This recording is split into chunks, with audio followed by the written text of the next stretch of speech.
wonder if the notion that there's only one way, the American way with the kind of NVIDIA GPU is really the right notion. Of course it's not.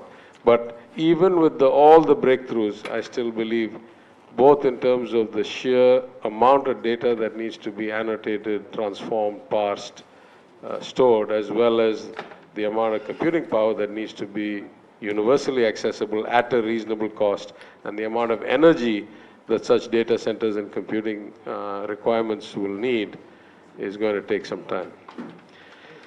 But coming to the business at hand, in terms of its impact in media, we've already seen some brilliant examples today. But I was thinking actually of the two extremes of this kind of technology. And the one is agglomeration, which technology has always been doing, right? Like for those of you who may or may not have done finance or corporate kind of work, you know, we used to think, I used to be on Wall Street, I used to be a trader of relatively low risk, high volume paper back maybe 20 years ago. Then I moved to different products. But commercial paper, which is very short dated, unsecured credit, 1 day, 7 day, 10-day borrowings with large corporates of very high value, high ratings.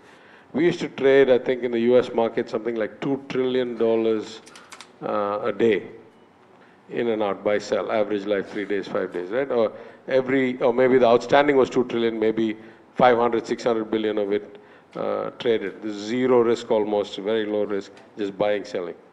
But there was no company that had a market cap more than maybe a couple $100 billion, maybe, you know, $500 billion. Now what the agglomeration of technology, the oligarchy has done is now you have companies in the technology space whose market capitalizations are greater than the GDP of India, right? If you take companies like Apple or Microsoft or any of these big companies, they have become so dominant and become such in their aspect monopolies. So in a way, it's almost the antithesis of what capitalism is supposed to provide, which is level playing fields, competition, scope for innovation, etc. So that's the bad part. And we are now seeing, let's say, till 2 weeks ago, before DeepSeek, we were starting to see ChatGPT become that kind of, one-stop place. But the flip side of it, the thing that I really use as the example is the movie business, coming directly to our field. I don't know how many of you have studied the financing of movies and the nature of the industry. Actually, it's a very interesting financial subject, because at least in the United States, at least till about, let's say, 15, 20 years ago, the movie business had transformed into basically a financing business, right? In the sense that the large studios, when they looked at movie scripts, they were only looking at them as option purchases. Will you have a mega hit? If you have a mega hit, will you be able to do a sequel? Will you be able to do merchandising? Will you be able to do other things with it? And if so, what kind of contract should you write with the actors? Because after it becomes a hit, their negotiating power for the sequel will be much higher. And so it just became a financing business. It became like an option valuation business. And so there were no movies being made for $20 million, $30 million, $50 million. There were either mega movies being made for hundreds of millions of dollars, or like art house movies being made for $2 million. What was happening to the rest of the world? The haves were getting much richer or much more optional value, and the have-nots were being pushed, and there was no middle anymore. That has transformed dramatically with the onset of OTT. Now with Netflix and Amazon Prime and Hotstar and Lionsgate and 15 other OTT platforms, now there are a huge number of movies being made for 5 million, 10 million, 20 million, 30 million, 50 million in the US context, and you can just translate that to the Indian context. So in a way, technology has basically democratized the media space, at least in the entertainment space.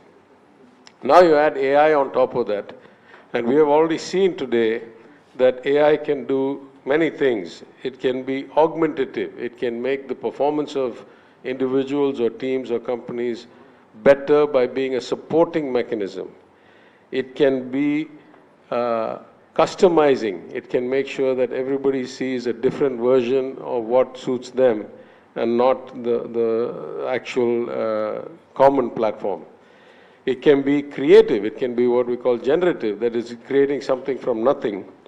And of course, all these can be for good or for not so good outcomes, right? It can be for the value of, let's take, for example, AI augmented learning.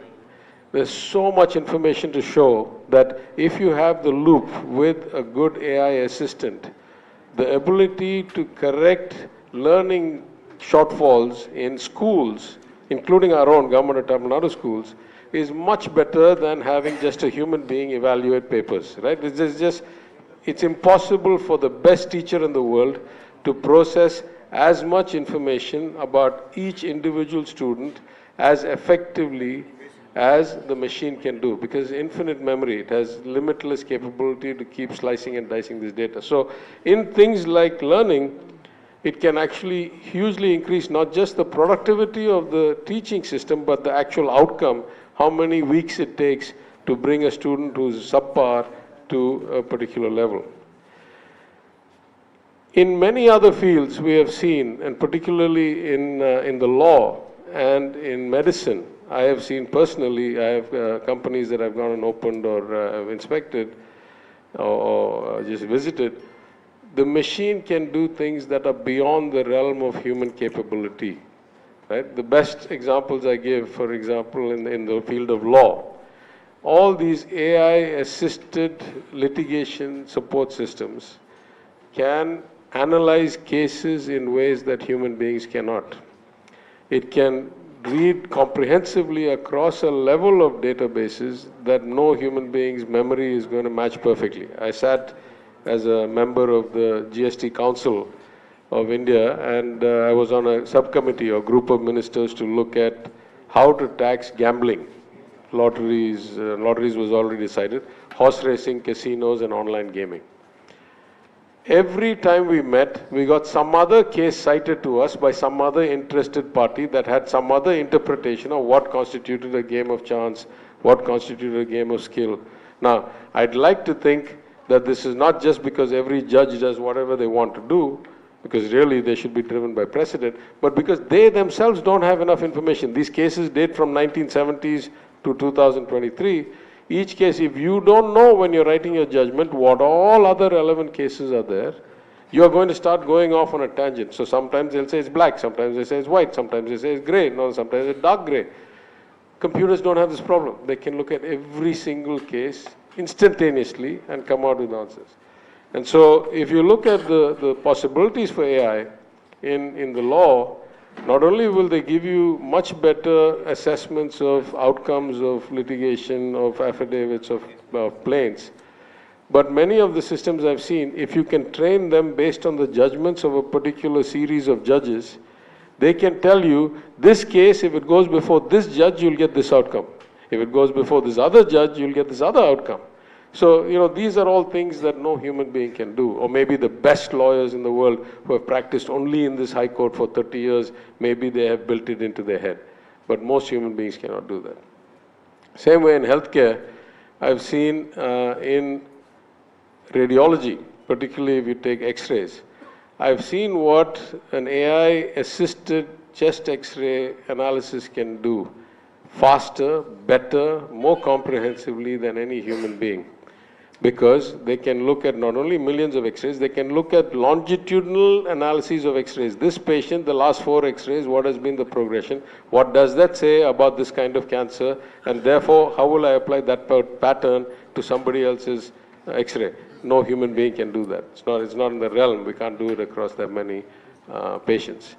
So in these fields, we're going to see they're going to break the boundaries of human limitations, and they're going to exceed all but the best experts, at least, and maybe even the best experts.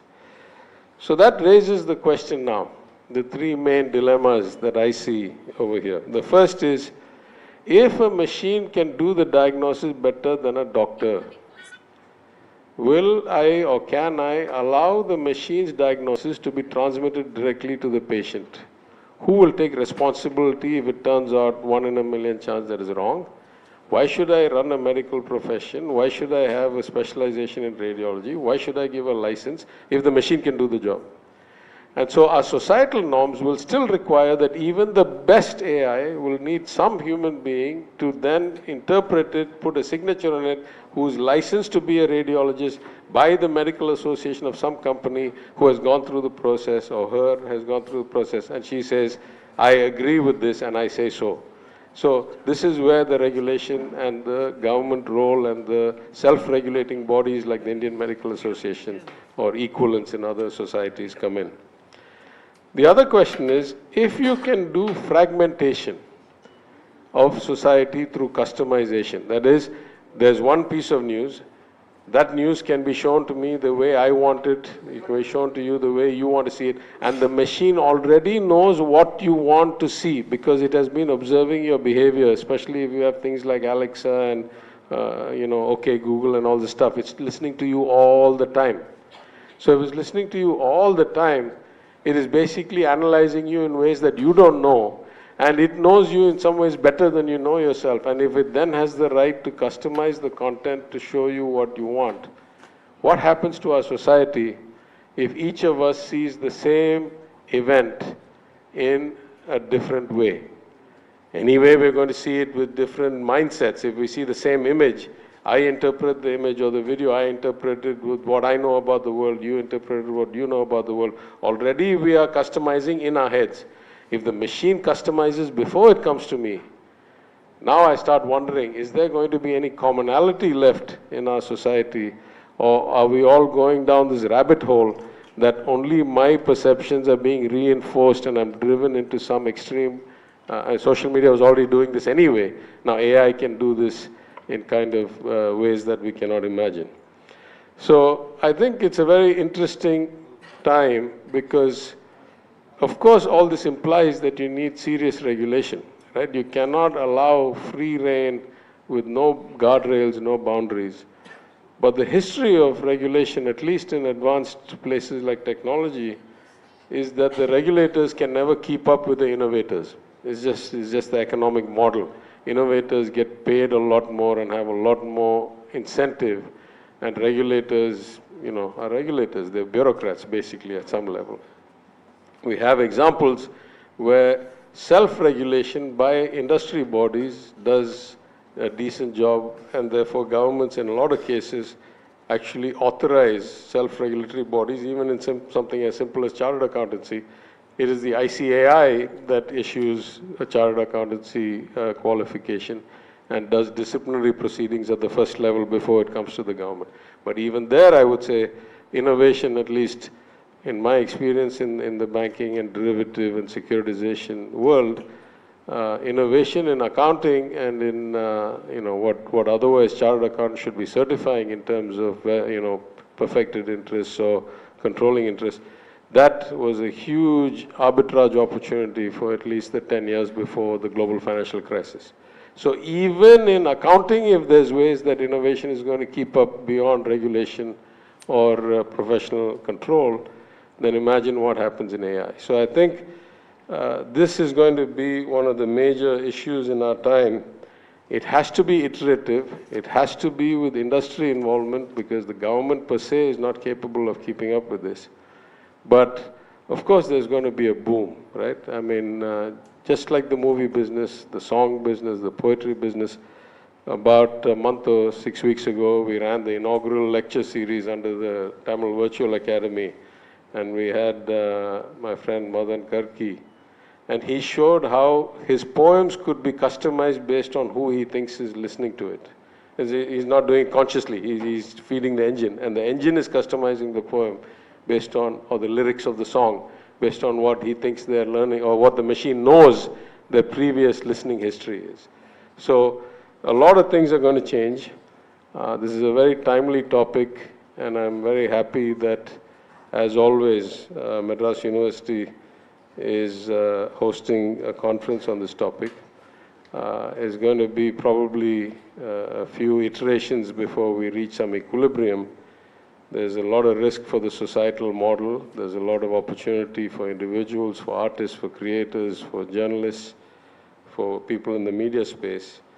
I'm happy to note that in the same event, our member of the convener committee heads a center for endangered languages. So we're actually going all the way back in history, and we're in the same space. This is indicative of a healthy society, of a good educational model.